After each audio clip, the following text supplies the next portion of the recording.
Welcome back, Sparklers, to another episode of Ignite Your Spark with me, your host and CFO, Chief Fun Officer, Kim Selby. Yay, us.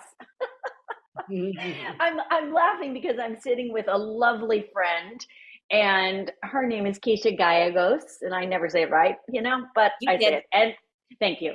And we've chatted on one of the early episodes of my podcast back in 2020 or 21, whatever it was. Whoa, that was a long time ago, 20. But she's back, and I'm very excited to have her. Keisha is a really cool woman. She's an author. I love saying that. She's an intuitive coach and medium. And we're just going to sit down and talk about the woo because we think that the world needs to know about their own woo, right? For Welcome, sure. welcome, Yeah. welcome. Yeah. Well, thank you. Thanks for having me again. This is going to be fun. It is fun.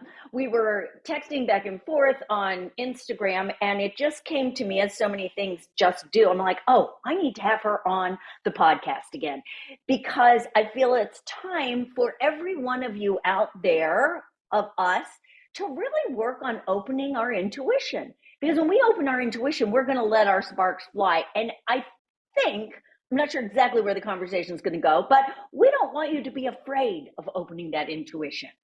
Right?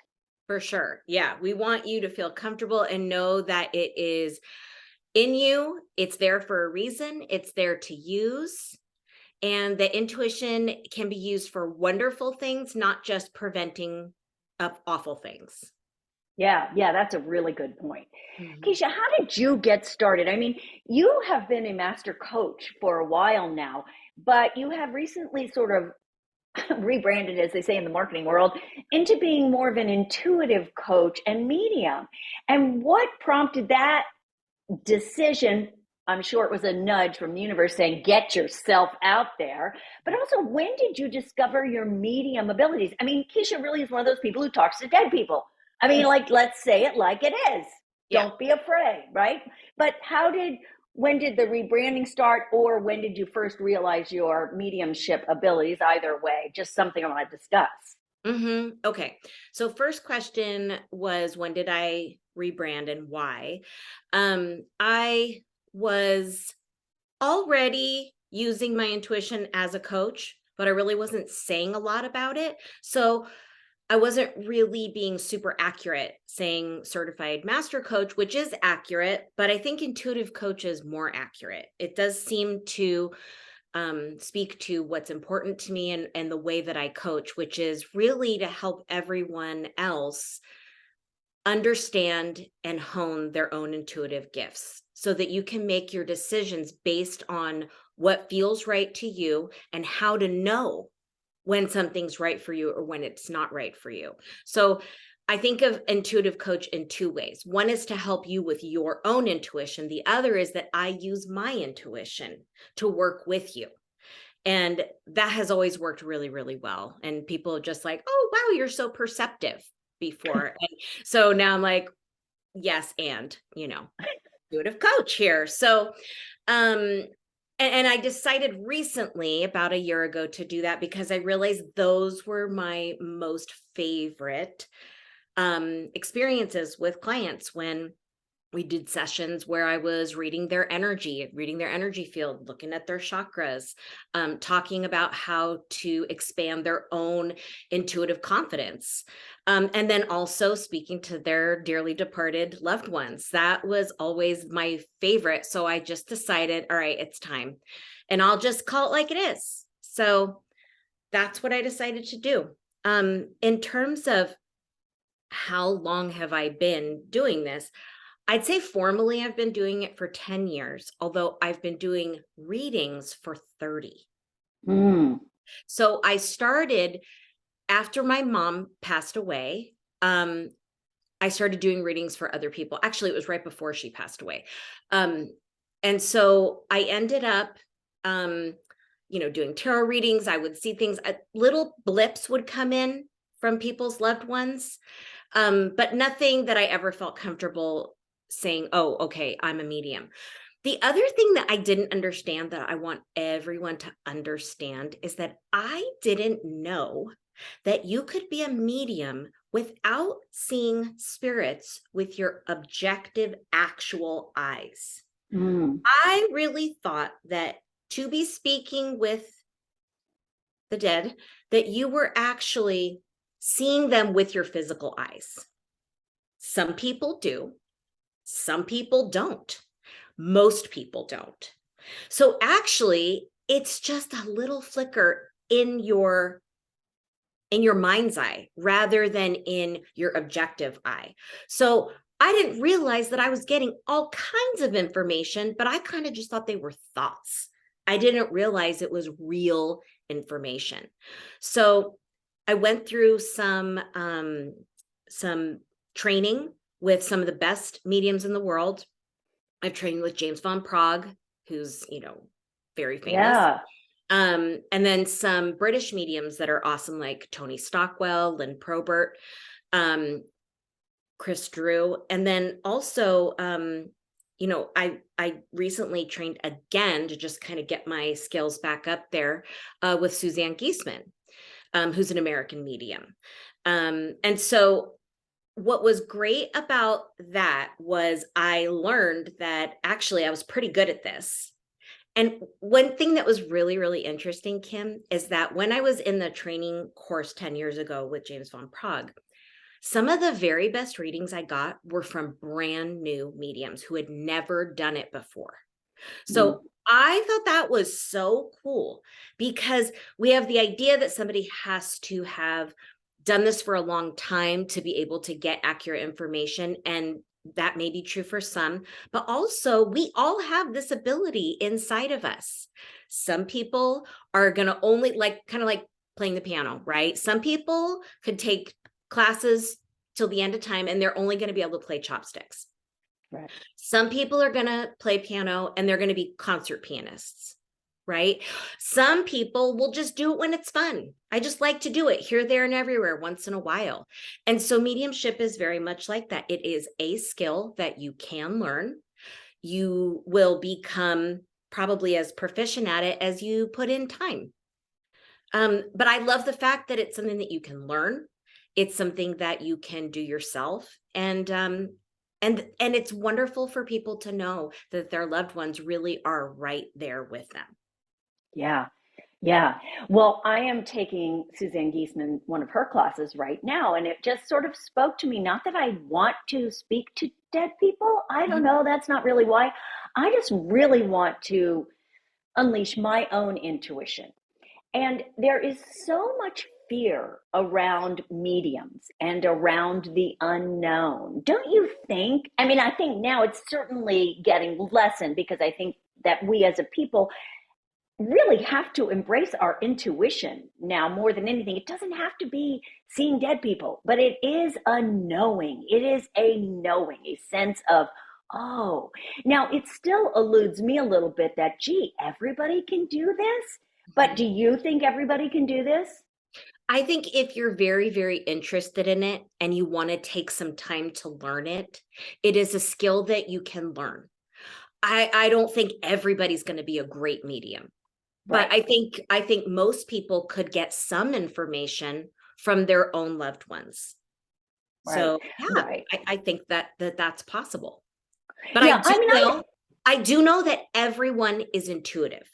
So being intuitive for yourself and being able to feel into what feels right for you is a little bit different of a skill than being psychic for others and being able to tune into other people's loved ones. It is similar, but it is a different skill. It's I guess something that it's, you have to tune in.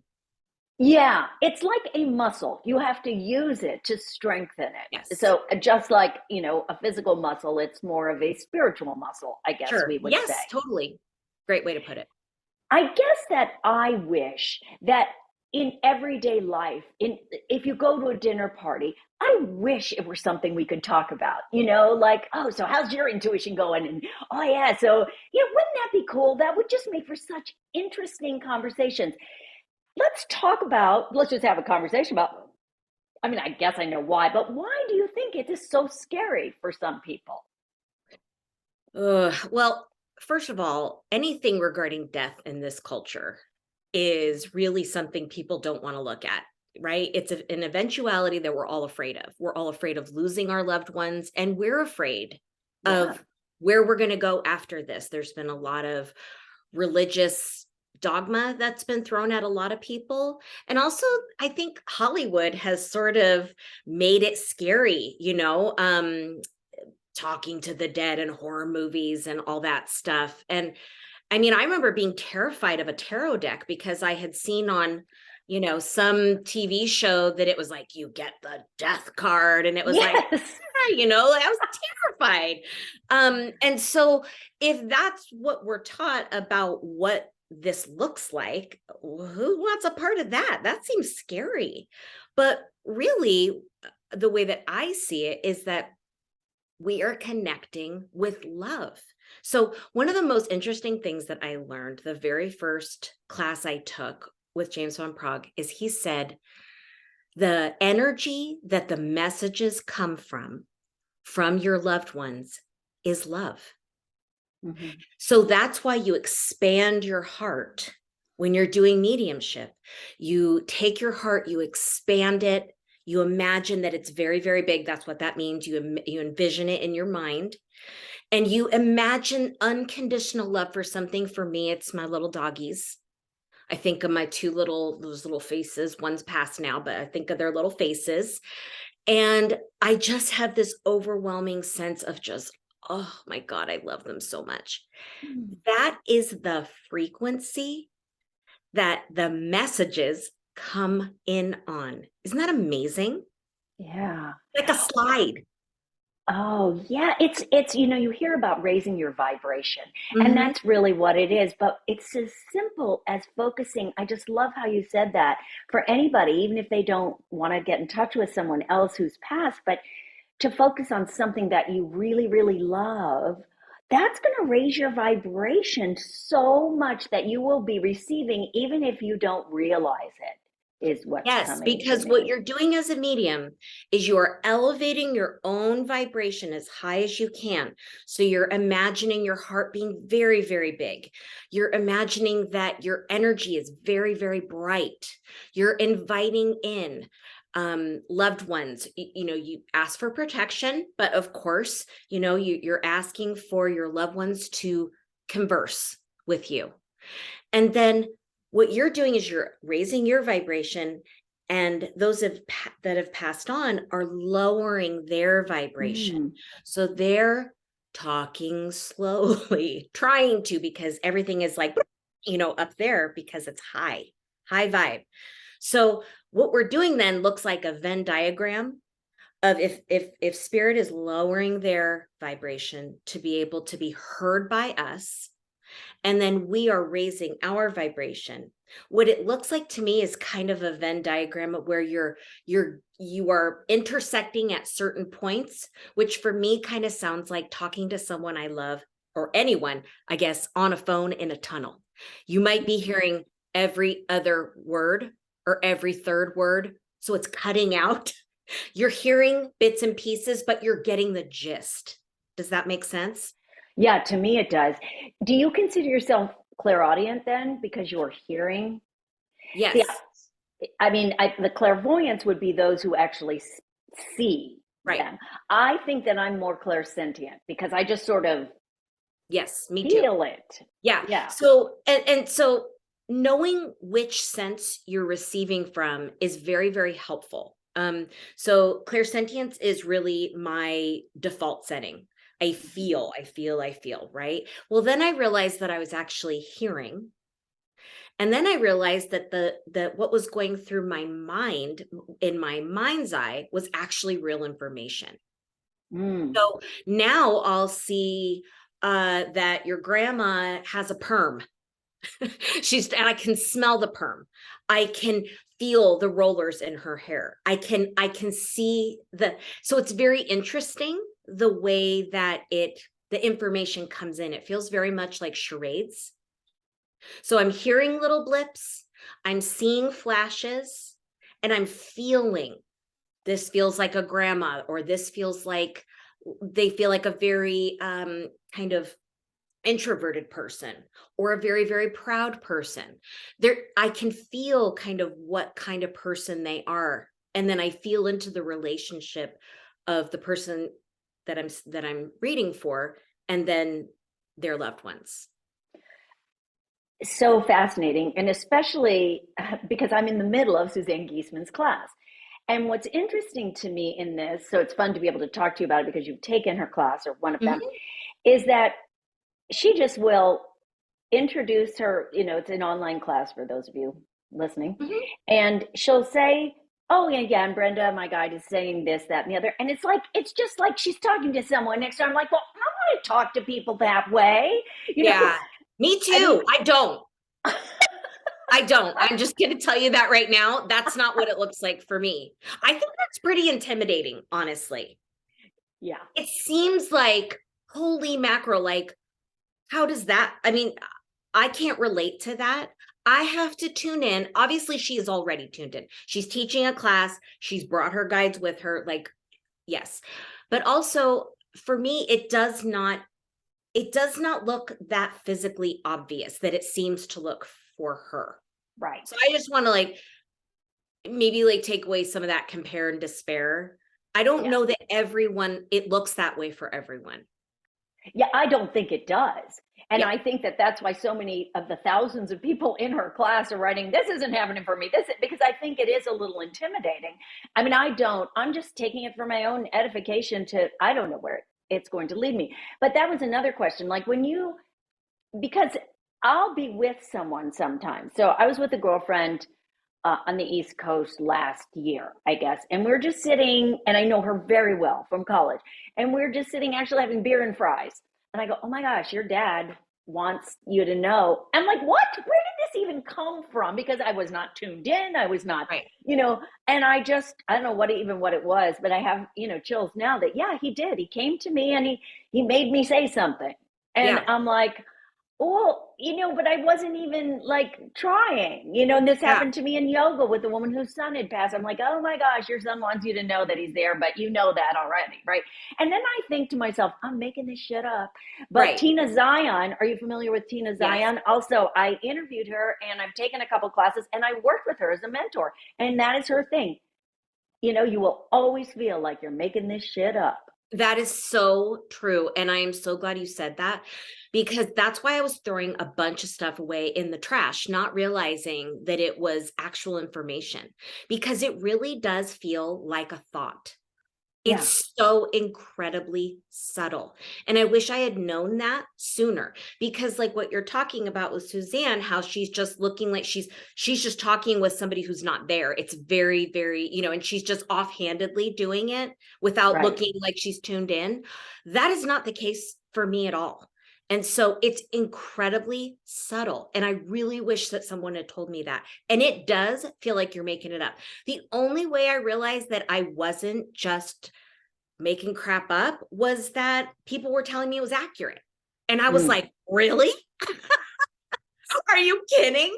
So honestly, this is something I love. Okay, I learned from another medium named Michael Mayo, who's a protege of James von Prague. And I love what he says. He says, mediumship is simple. We're making it way too hard. And I love that, because basically what he's saying is, so if you're learning about being a medium, you've got all these steps, right? And it can be kind of superstitious. Like you're thinking, oh my God, I need my crystal. I need my rose oil. I need to like meditate for 70 hours beforehand. Like I got to wear my special socks. Like there's a whole thing that you can get wrapped up in that you think you need. And you really don't. Really, what you need to do is take a deep breath, open your heart, and ask them to come in. And they will just start talking. And the only way I learned that was being in a class with a mentor who literally just threw us into a breakout room and said, go. And it was like, you have 5 minutes. So you don't have time for all that business.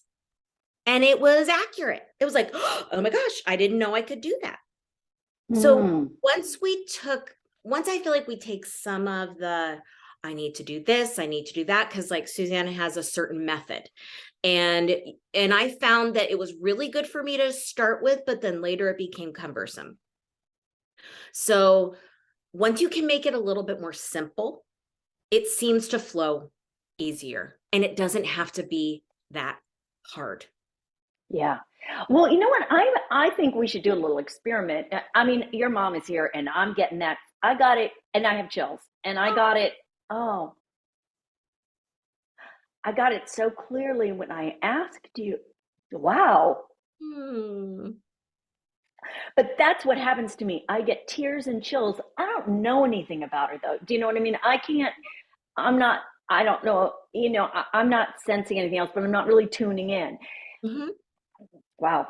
But I think it would be really cool if people listening, if they want to figure this out, I mean, and do a little challenge and maybe I think it's as simple as you said, which is focusing on something you love, whether it's your puppies, a grandchild, Mm-hmm. a child, a place, whatever it is. But usually I think someone in the human or physical form is probably better, just a Yeah. sense, to really focus on that and try to raise your vibration so high with love, Mm-hmm. and then maybe tune into someone who has passed or tune in and see what you get. Why can't we make it that simple, Well, we can, and that's why we're talking. So Yeah. I think what you're saying is, how do we make this simpler? And how do we make it accessible? And so one Yes. thing that I would do is I would do exactly what you said. Picture that puppy that you just saw on Instagram, like, oh, you just want to eat it. It's just so sweet. Anything that makes you feel, yeah, exactly like that. Yeah. Those baby cheeks, you just, oh, something unconditionally. Like, we love our people, but also they're complicated, right? So something easy, it's easily accessible to do with a baby or a dog or a cat or whatever your thing is. And then what you can do is you can make your heart very big, like we talked about. Imagine that you're love, love, love, love, love, like you are love. And then ask your loved ones, say, I'm going to imagine what my loved ones would say to me right now. And Mm. that takes some of the pressure off. You're just imagining. So I know one person that she got real intuitive real fast by using those words to take her logical mind and put it on the back burner. She would say, I am now imagining that I am seeing your third chakra or whatever, right? You could do the same. Think about, I'm going to imagine what they would say to me. That takes away some of the work and the pressure. And then write it down. See how it feels to you. Yeah. It's not, honestly, it's not as satisfying as hearing it from a medium, just because we always doubt ourselves, you Yeah. know, but it is possible. And also it's really fun, to maybe do it with a friend who's very interested in trying that. Right. Oh, that's a great way to do it. Do it with someone, and you'll probably, if it were me, break into giggles because that's just what you do when you're with a friend. Yeah, Like, okay, this is not real. But right. I think I think it's just something that keeps coming to me. It's important for all of us to open our intuition because we need to raise the vibration of the planet, right? I mean, there is Clearly, no denying that.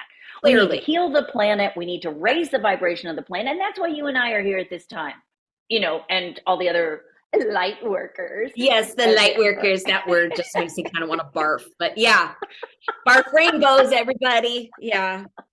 Yeah, I know. It is. I mean, it's lovely, but also like, I don't know what exactly that means, but yes, it I know. means, I got it. okay, to me, we are igniting sparks around the world just to raise vibration. That's how I'm going to say it. I never knew that word before, so, whatever. Yes. But I just, you know what? I get kind of cranky about really hippy dippy language when it yeah, comes to this. And I think that's part of why it's been mocked for a long time. Um, because we have a vocabulary or a jargon within this realm that is not accessible, and it bothers me. So that's why I like kind of a straight shooter talking about it honestly, not talking about, I, I absolutely believe in spirit guides. I know that's a whole real thing, but also make it relatable. Because Mm-hmm. it is out in this realm. And it's like, if you're talking to me about fairy town, like, I just don't know how to relate to that. But if you explain to me, my loved ones are still here. They have passed on into pure energy because energy never dies. They maintain their personality and they are able to visit with us and see what's going on with us. They are right here. It's not up in the clouds. It's not on another planet. It's right here. It's just Right. in a different dimension where we cannot see it. And I Yeah. think of it very much like the light spectrum or even like the hearing spectrum, like how a noise that only dogs can hear. I kind of feel like that about mediumship. It's like when you're a medium, you can train yourself to be able to tune into kind of what dogs can only hear, right? Um, as the way for you to hear it. It's not that it's not accessible, it's just that you don't realize it. The same way that you don't realize there's a radio station until you turn the tuner to that station. But where are the radio waves? How come I can't Right. see them? How come I don't just walk into radio waves? Well, because it's in a different, it's not a dimension, but it's a different energy form, right? So if you, that's how I think of mediumship. It's a way to, you tune in, you tune the dial. They're always there, but we're just tuning in. That's it. Yeah. Yeah. I think some people are also afraid that, oh, I'm going to hear them. I'm going to see the dead people there. I'm going to see them everywhere, which is not the case. I mean, unless you're, No, a and certain okay, I'm person, so right? glad you brought that up. A long time ago, I made an agreement with my team. I'll just call my spirit team. Think about it, your Yeah. ancestors, your angels, your guides, whatever you perceive that to be. And I was like, look, I cannot handle seeing dead people. Like, I don't want to be walking down the street or at the mall or at a restaurant and seeing dead people. No, I cannot deal with that. So only when I tune in, okay? Yeah. Yeah. Yeah. I mean, Okay. you and I are both, and I don't want to say this in a negative way, steeped in materialism. I mean, Yeah. we like nice things. We Yeah. like nice clothes. We're real people. We're not the hippy dippies, with the patchouli oil, although I do really like Palo Santo. But anyway, I mean, we're not like that. And that's what people's old timey perception is. It's And old. that's more of our generation. I know that the youth of today and the millennials and the Z Gen, they don't think that way. No, they don't. And that was really, honestly, that was what made me feel more comfortable coming out of the spiritual closet because I Mm-hmm. realized that my younger clients did not have all that baggage. Right. They didn't think mediumship was quackery. They Right. thought, yeah, I've seen Tyler the Medium on Netflix. Right. Right? They're like, sweet, like, yeah, totally, this is something that happens. And it's the older, that Yeah. was very raised very cynical, Right. that whole, turban wearing, Right. all that patchouli business, like, that does still exist. It's just not how you or I express ourselves. No, and I think I've shared this with you. I'm sure I did, and I've shared it with my listeners in small bits. And I attended my first dance when I was 5 because I grew up in a spiritualist household. Before I knew what OG meant, Uh-huh. I am the OG You spiritualist. are. From the age of 5. I mean, a séance, and people who are listening to this are probably going, "What? WTF?" But I Yeah. mean, there were um, trumpets, and spirit would use the channeler, the person sitting, and use these trumpets to speak through. I mean, this is also, I think, I don't know who's evolved, spirit, us, the combination of the two, and why we don't need that anymore. But, we'd be in a darkened room. I mean, it's really fascinating. And the medium was in, like, behind a black curtain and would go out, I mean, but she was a channeler, so she would Yeah. be channeling the people, and they would be using her body to speak. Now, whether we as a population have gotten more used to or can raise our vibration enough that we don't need that. Really, you don't Mhm. hear about those kind of people very much anymore. So let me tell you, so that's called physical mediumship, and it Right. does still exist. It's, from what I understand, very hard on the physical body of the It, medium, because yes. they're like creating ectoplasm. I want to be real clear. Yes. I do not do this. Yeah. I don't want to. Like, this is not my jam. Okay. But, and also okay, so I'm just going to be honest. It sounds super hokey. And Yeah. also, but I know that I have heard it really does exist. I have not witnessed it with my own eyes. However, they've also caught a bunch of people doing, it's fake, right? They've Right. caught people doing things that are fake, just like every other profession, right? There's going to Right. be crappy lawyers and crappy doctors and crappy mediums. Right. So yes, that can be faked, and it's gross. Shame on them, Yeah. right? Yeah. Especially, okay, and my ethics, like, oh, ethics are so important. People are so vulnerable when they come to a medium. There is an uh, inherent power differential. Yeah. Not that I want there to be, but someone is looking to you to perform this feat of magic, basically.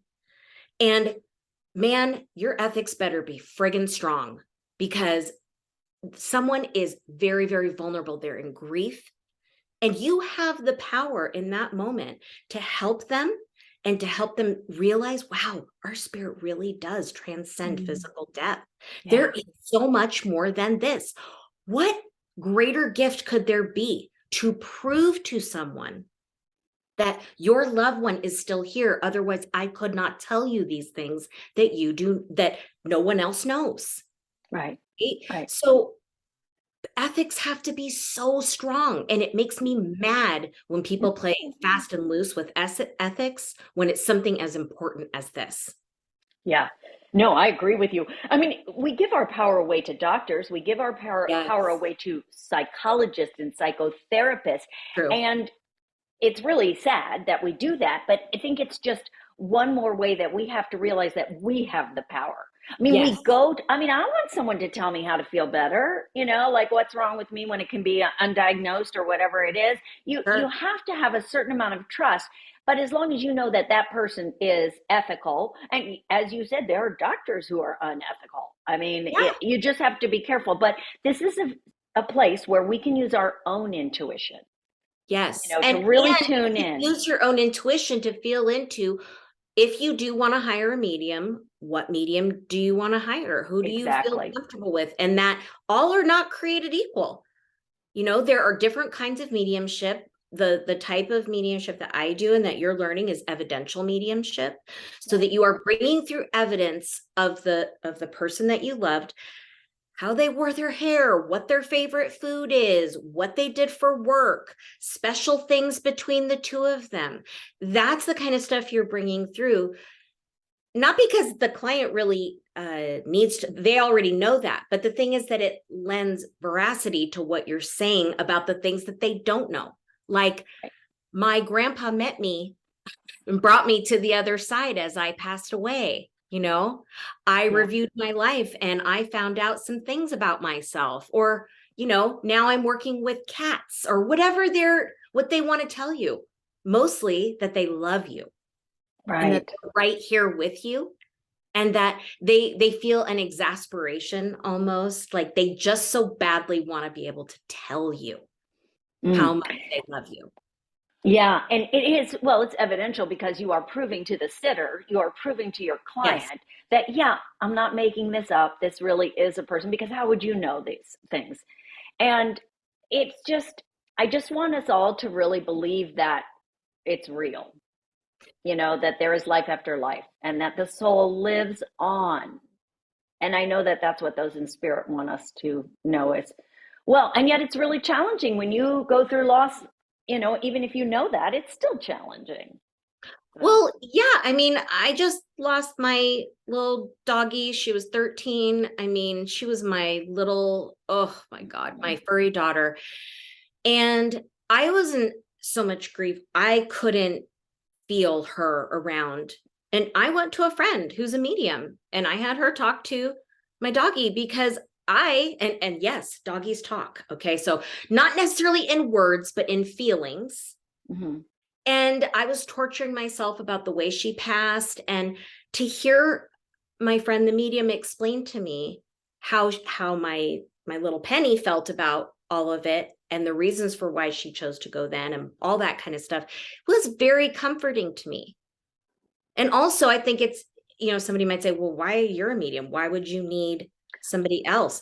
Well, because doctors need doctors, lawyers Right. need lawyers, right? Like, you should not be maybe practicing on yourself, but also I was in grief. When you're in grief, remember, that's a lower vibration, right? It feels Right. heavy and sticky and hard. Whereas pure love and joy feels very high. So I wasn't able to access talking Yeah. to my little girl, right? So but this person could. And so it was really helpful for me to kind of be the Yeah. sitter and see and feel that really deep desire to connect and to know that she was okay. Yeah. That might be a really good place for people who are skeptical to start about the loss of a pet, Mm-hmm. or just go to someone if you are feeling that. That brought up a lot for me too, because of the way I felt when our dogs passed. Did I do enough? Did I do this Yes. wrong? Was I, oh Yes. my gosh, how could I have Yes. them euthanize her then when I Yes. mean, yeah, that's really, really interesting. Oh, well, anyway, our Pets come through. time. Pets come Yeah. through in almost every reading for me. They come, Wow. so your loved ones are with their pets that have passed. Yeah. Yeah. Oh, Keisha, thank you so much. I think we will end here. I could talk to you forever about mediumship and vibrations and how we all need to get our intuition and our vibrations really raised to the highest level. And it is challenging. It's not something that happens every day, all the time. But I think maybe focusing on something you love is just something really important to do all the time, Hmm. regardless of whether you're trying to connect with others in spirit. Yeah. When you do that, you kind of glow, actually. You can feel Yeah. it. You can feel being around people that are emanating love. Yeah. And I always say to people, would you rather be around someone who's a Debbie Downer or someone who, lifts you up when you walk into a room? So if you want to be around someone like that, try to be that, because then Hmm. people will be around you as well. And it's hard. We can't always be up and shiny and Oh, perfect and sparkly, but we can dig deep inside and, ignite that spark yeah. somehow. Yeah. I forgot to ask you what I ask people. How do Yeah. you ignite your spark? How do I ignite my spark? And I don't know. I Give me don't, an that you, example. no, nope, not going to do it. No, you will How not. do you ignite your spark? Okay, so probably by talking about things I love with people that I care about, actually. Yeah. Okay. That's because when I give people an idea, then you're going to take that as like, oh, yeah, you're right. I do that too. But see, what you Mm. did was just so authentic and you tuned into yourself without even thinking about it. And that's what I think we want everyone to do is tune in, take a deep breath and think about it. And you will be using your intuition. I don't know, making this stuff up. Yeah, nah, you're right. You're right. I love it. All right. Where can people find you if they want to get in touch for a reading or find out if you're a good fit for them? So my website is Keisha Gallegos. It's Keisha Gallegos, GALLEGOS.com. Great. I'll put it in the show notes too. Super. And I am so glad we connected again. Thank you so much for agreeing to be on Ignite Your Spark. I know we have ignited sparks. Well, we've certainly perhaps opened up people's minds a little bit and made them question some things, which I always love to do to ignite their Yeah, sparks. love it. Thank you All for right. having me, Kim. My pleasure. Go out and ignite some sparks and develop your intuition, friends, because that's going to ignite your spark and shine on.